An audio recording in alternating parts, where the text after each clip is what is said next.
dollar the Liberal government spends comes out of the pockets of hard-working Canadians through higher taxes and inflation. Meanwhile, the Prime Minister is forcing young Canadians to sacrifice more so he can spend more. A costly budget leads to a costly life for Canadians. Liberals promised a $42 billion deficit. If the Prime Minister really is spending less, the deficit will be lower. Instead of trying to cause a costly election on a costly budget, why not an affordable budget for an affordable life? The Honourable Minister for Emergency Management and Community Resilience. Mr. Speaker, as a fellow Albertan, I know families want more than just to get by. They want good jobs, stable incomes, and a fair shot at building a better life. That's exactly what we're focused on. Last year, the Prairies Development Agency helped create more than 9,000 jobs in Alberta. Budget 2025 keeps that momentum going. Conservatives can support it and help grow Alberta's economy, or keep voting against the opportunities that Albertans and Canadians deserve. Shame on Canada. The Honourable Member for Calgary East. I can promise that Albertans would not be happy with that answer, because 9 costly inflationary Liberal budgets gave Canadians double deficit, double debt, double food bank usage, double rents, double mortgages, and double inflation. What Canadians don't want is this Prime Minister to double down on the same failed policies that sent 2.2 million Canadians into a food bank every single month. So instead of trying to cause a costly election on a costly budget, why not an affordable budget for an affordable life? The Honourable Minister.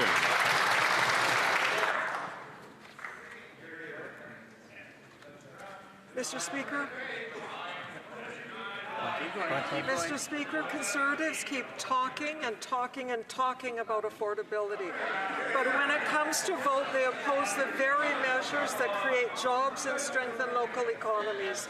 We're delivering real results, thousands of new jobs, real investments in prairie communities, and stronger paychecks for Alberta families. If Conservatives actually care about helping families make ends meet, they should support Budget 2025 and the jobs it will create for Albertans and all Canadians. Thank you. The Honourable Member for Edmonton West.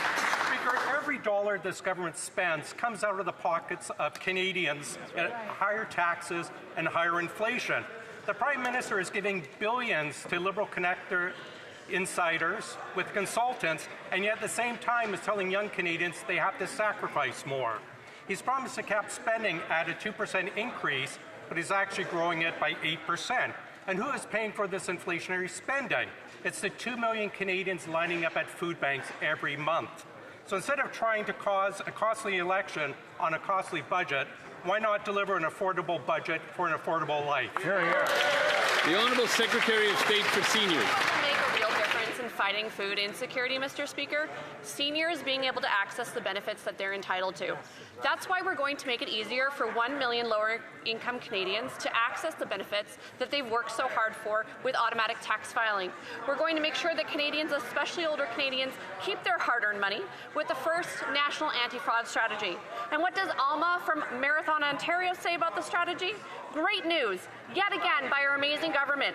Thanks for always taking care of things that matter to Canadians. And we, Mr. Speaker, will continue to protect and empower Canadians like Alma. The Honourable Member for Charlebourg, Haute-Saint-Charles. Mr. Speaker, after a delay of more than a year, the Liberal government will finally table its budget tomorrow. Since this Prime Minister took office, the Liberals have doubled the deficit, and $48 billion worth of investments have gone up in smoke. My question is simple to the Prime Minister. Will his budget propose concrete measures to eliminate indirect taxes on basic food products? And also, does he know that instead of calling an expensive, a costly election, he should table an affordable budget for an affordable life? The Honourable Minister, while the Conservatives spend QP after QP talking about taxes, we are laser focused on programs that will have a concrete effect on Canadians' lives. There's the school food program, for example, School for All. This is having a major impact on the lives of thousands of Quebecers in the most underprivileged neighborhoods. And let them keep talking about imaginary taxes while we continue to build a strong economy. The Honourable Member for Charlebourg, Haute-Saint-Charles. Mr. Speaker. The C.D. Howe report. This is not imaginary taxes. The C.D. Howe gave the Liberal Party an F for its fiscal management. Even more embarrassing is the fact that this Prime Minister had promised Canadians he would keep the deficit under $42 billion. And now we see it's going to more than double. So given his finance experience, does the Prime Minister recognize the urgency of stopping his inflationary spending and to have an affordable budget? The Honourable Minister. Thank you very much, Mr. Speaker. I'm looking forward to having my colleague listen to the budget tomorrow. It will include generational investments to build a stronger economy so that we can have social programs that support Canadians so that we can afford that. That's the big difference between us and the Conservatives. All they want to do, they wouldn't have the Canada Child Benefit, they wouldn't have school food, they wouldn't have dental care and so on. Here, we believe in the economy and we want to build the economy so that we can help Canadians all across the country. Every dollar the Liberal government spends comes out of the pockets of Canadians in the form of higher taxes and inflation. A costly budget will lead to a costly life. While Canadians are lining up at food banks, this Liberal government is using their money to hand out bonuses. The Business Development Bank got $60 million, EDC $45 million, CMHC $30 million. Wow. Instead of trying to cause a costly election on a costly budget, why not an affordable budget for an affordable life? Hear, hear. The Honourable...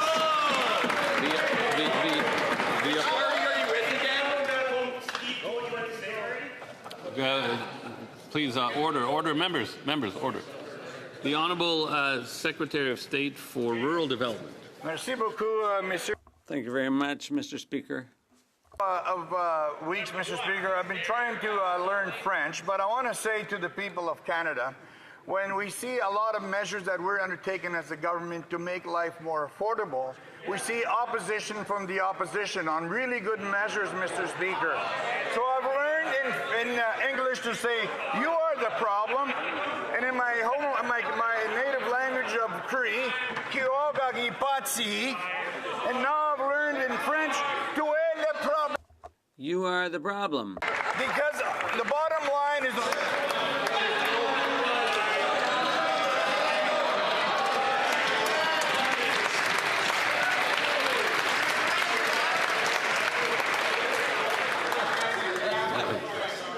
You know, in the past, members have invoked references to language and the different contexts, and it can sometimes be a sensitive issue. So I think we should leave out references to different languages and how you know, some people understand one, don't understand the other. The Honourable Member for Carlton Trail, Eagle Creek. Hundreds of millions of dollars in excessive bonuses to failed Liberal insiders drives up inflation, and Canadians are paying the price. 2.2 million food bank visits, 700,000 are children. Rent has doubled. The food bank in Saskatoon is moving locations to keep up with the rising demand as it's, and I quote, bursting at the seams. Canadians can't afford homes, they can't afford food. Instead of trying to cause a costly election on a costly budget, why not an affordable budget for an affordable life? The Honourable Secretary of State for Rural Development. Thank you, Mr. Speaker. For 10 long years, we send 14 Conservative MPs to Ottawa. That's 140 years.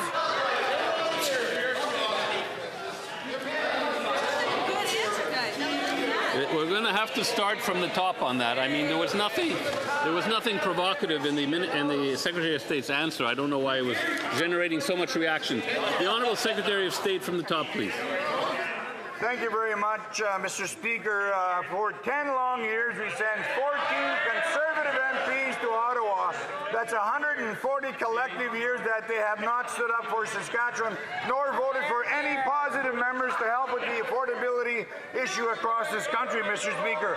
They can help today by voting for this budget. And if they want a Christmas election, Mr. Speaker, remember that Santa Claus wears red. Thank you.